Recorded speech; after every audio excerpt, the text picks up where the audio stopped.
Друзья, если у вас нет возможности, времени, желания, сил читать рассказ Джека Лондона «На берегах Сакрамента», смотрите это видео. Это история о смелости обычного паренька. Написал рассказ Лондон в 1903 году. События происходят в тот же период в Калифорнии, США. Итак, Джерри был обычным парнем, рыжий, в веснушках. Он ни разу не видел моря, но зато реку Сакраменто видел каждый день.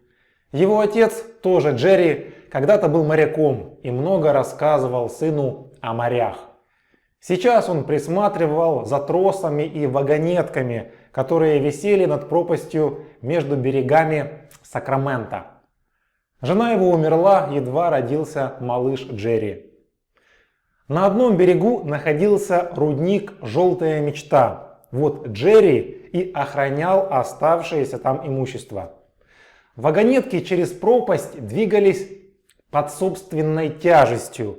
Одна нагруженная опускалась, другая пустая в это время поднималась. Первую разгружали, вторую наполняли и все по кругу. Сегодня парень Джерри присматривал за тросами сам. Ведь отцу срочно нужно было уехать в Сан-Франциско. У него брат умер. Нужно было встретиться с юристами. Мимо Джерри прошел мистер Холл, который был смотрителем над другими тросами, чуть выше. Он шел на охоту на оленя. Немного поговорили. «Дождь будет», — сказал Джерри. «Да пофиг», — ответил мистер Холл. В час дня, когда лил сильный дождь, в хижину к Джерри постучались мужчина и женщина. Это были мистер и миссис Спиллен, владельцы ранчо. Они жили в нескольких милях отсюда. Женщина плакала. Им нужно было перебраться на другой берег. Где-то там был взрыв пороха, и отец миссис Спиллен был едва жив. Джерри напрягся. Отца не было, мистера Холла тоже. Да притом в вагонетках никогда раньше не переправляли людей, только руду. «Помоги нам, Джерри», — попросил мистер Спиллен. «Может, лучше сходите к мистеру Холлу, вдруг он уже вернулся». «А вдруг не вернулся? Помоги. Риск я беру на себя». Мистер и миссис Спиллен сели в вагонетку. Из-за дождя и тумана другого берега даже не было видно, а внизу была пропасть. Джерри осторожно отпустил тормоз, и вагонетка медленно поехала вниз. Джерри и раньше делал это, но всегда рядом был отец. Вагонетка спускалась все дальше и дальше. Ее уже не было видно. И вдруг она остановилась. Джерри крикнул, но Спиллена его не услышали.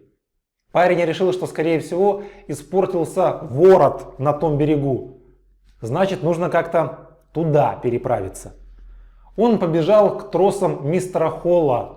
Конечно, его не было на месте. Тогда Джерри переправился сам и побежал к своим тросам. Ворот был в порядке. Значит, проблема где-то посередине.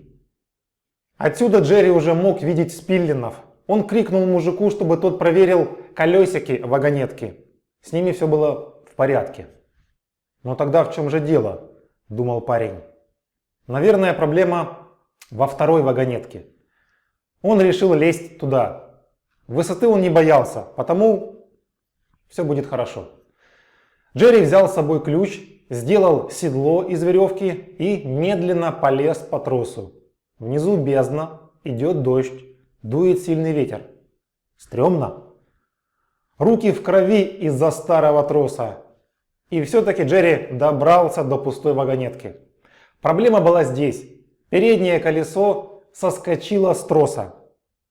1,5 часа Джерри колбасился с этим колесом. Совершенно случайно у него в кармане оказался гвоздь, благодаря которому он смог все отремонтировать. Иначе пришлось бы возвращаться снова. Колесо встало на свое место, и вагонетка двинулась вверх. Когда парень добрался наверх, то вылез из вагонетки, лег на землю и разрыдался.